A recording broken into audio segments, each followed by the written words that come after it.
It is time.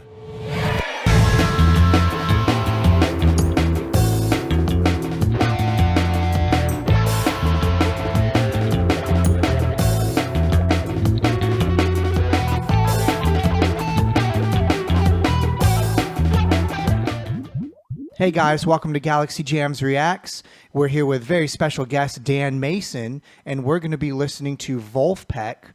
This is off of their album, The Beautiful Game. Have you ever listened to Vulfpeck before, Dan? Have you ever heard of them? Oh yeah, one of my friends is like a super big fan of them. And he always shares tracks with me, and he shows me I think they have like a lot of good like studio recordings and stuff like that too that they post online. They freaking kick ass, and they have that warm sound that is just perfect. Yeah, exactly. They're like you mentioned before the show, Dan. They're very, very well known for having their own compressor, especially with the drums. They have like a really, really unique sound, and I like how they're essentially like a minimalist funk band that's built to be a backing band that shows off different musicians. And so the musician they're showing off today is Antwaun Stanley on the vocals. So this is Vulfpeck featuring Antwaun Stanley from their 2016 album, The Beautiful Game. This is the track 1 for 1 Dimaggio. You're rolling. All right.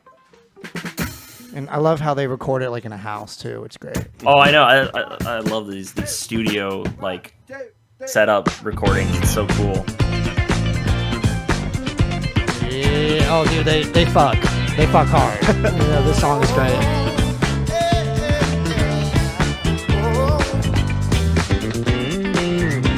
Here we go. Dimaggio. Perfect street. Missed one. But it's still on. See it in. I will bet your dollars on. Get that butt from the third baseline. I've got the golden glove. I've got the -3. I'm in the local news. All-state high school team. Love the vibe of the video. That bass line. Yeah, Joe Dart does a great job. Hey kids, guess what? It's your lucky day because you get to tell me your favorite baseball team, okay? So 1, 2, 3. How did you know? That's my favorite baseball team too. No, it's not. Yes, it is. Here we go. Oh, here we go. Dimaggio.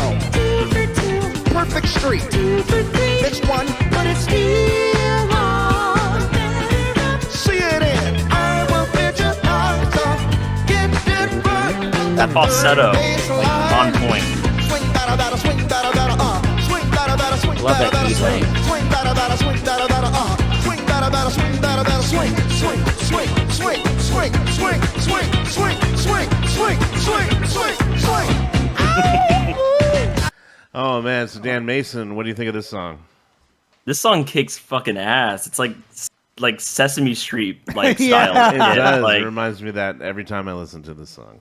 oh my god. It The does singer feel is like, like on point. feels educational in some way. You know, like I'm learning something about baseball. You know, like one thing I think about a lot is so many artists try so hard to be legitimate that they're not willing to just have fun and to be whimsical and to just be spontaneous. And this, they're having so much fun in the video. They're having fun with the lyrics and the way that they're presenting the song. It's just infectious. Mm-hmm. It reminds me a lot of Jackson 5, ABC 1, 2, 3, which Definitely. is totally that same vibe that they have.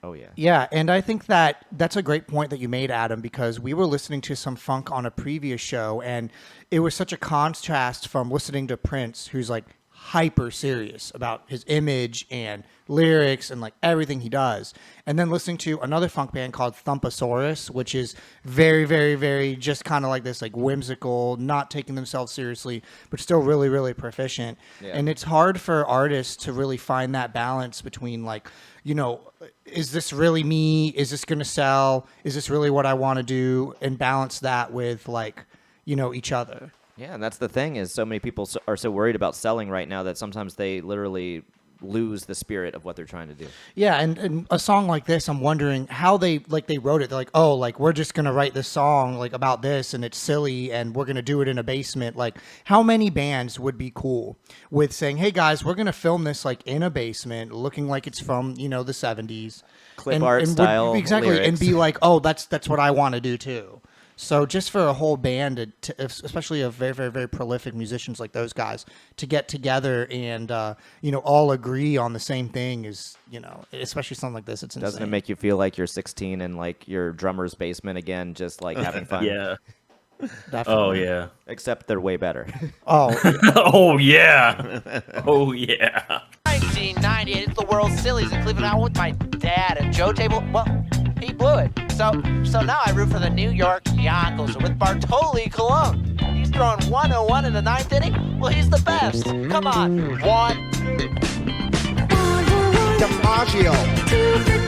Perfect streak. Theo Katzman on the drums. He does such a great job. Singing and drumming too. Like hell yeah. Yeah, vocals and drumming is so hard. On the third base line, oh. That's a cool keyboard part. Take me out to the ball game all day. Woody Gosh, There you go. seventh inning stretch on Hammond B3. The freaking overdub. Oh, I've got the golden glove. I got the minus three. I'm in the local That change up. I've got the golden glove. I got the minus three. I'm in the local All-State high school team. Swing, swing, swing, swing, swing, swing, swing, swing, swing, swing, swing, swing, swing, swing, swing. Everybody get up, swing, swing. Everybody get up, swing, swing. Everybody get up, swing, swing. Everybody, oh, hey, hey, oh, yeah. Oof. Oof. Oh, sweet effect. That's awesome. Yeah, I wonder if that was obviously recorded live, but and that was like their official release. So, Right. do you think that they actually really did that whole thing live with some minor overdubbing with effects? I'm not sure. I mean, it sure sounded like it in a way, but I'm not really sure. Maybe not. Maybe they just had it recorded and they went in there and acted it out in there. Because I don't know. I don't really know. I mean, I can't really tell. The performance is very believable compared Yeah. to some of the stuff you're seeing on TikTok. Oh, Right. definitely. Have you ever seen the video of like someone DJing and then they zoom in on the back of it and it's like their controller's not even plugged in? My favorite one was someone was DJing and they got it behind like the counter and there's just nothing there. They were just tapping on a table. Oh, beautiful. It was beautiful. But no, I feel like some of it. I mean, it looks. If they're not, they're doing a really good job.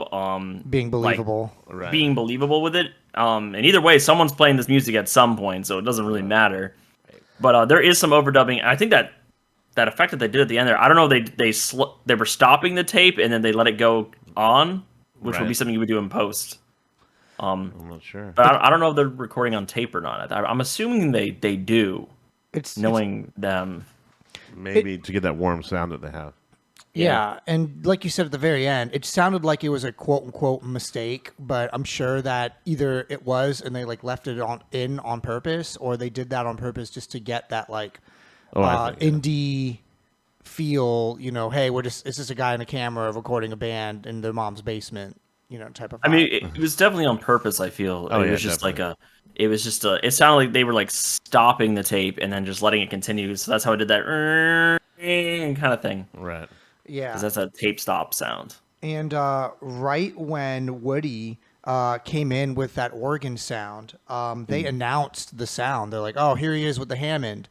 And Yeah. one thing I really like about Vulfpeck is how meta they are. They all switch instruments when they're playing live. They'll like call out key changes and be like, "Okay, like we're gonna bring it in for a landing," like while they're playing, right? Which I think is because of how like they're so prolific in how educated they are in music that they're able to play around with it like that while they're performing. Well, it's nice. It's like a slow pitch for some of us that aren't like super theory Right, heads, and yeah. it's like you're including me in the decision making and in the live process, and that's cool for people like me that don't watch a lot of like jammy style artists. It's cool. A lot of improv bands, when they're on stage, they have a myriad of hand signals, gestures, certain looks, and I really wish more bands did a good job of, even though it's ruining the magic, right? For someone that's really into a band, it would be so fascinating to see what it all meant and their process and stuff. And I do appreciate Vulfpeck from cluing us in, especially during their live shows, how they do things like that. Band communication is like definitely like a top thing, even whether it be in improvised situations or non-improvised. When I used to do post-rock bands, we used to we had our songs preset, like with the chord structures, but we would kind of we would like decide when to go loud and when to come down, and all of that decision would be just like, I'm looking at the drummer, I'm like, all right, do a build. I'm like shaking my head like, time for the build up, you know? It's time for the thing, the next thing. We're ready. Let's do it. So how did you start playing music, Dan? You said that you were just mentioned you were in a band. So how'd that start? What did you play? I played lead guitar for the most part. I started guitar back when I was like 10 years old. But that was my first musical instrument. So would you ever consider putting guitar in your new Dan Mason Vaporwave music sometime? I have recently. My last vocal based album that came out in 2020 actually had a lot of acoustic guitar on that one. Oh, great. I try to do like a mix of like emo with like Midwest emo with vaporwave to varying results. I don't know how people sounds really really feel cool. about it. It can be a similar aesthetic vibe, right? Like, relaxed and contemplative and, type of vibe. So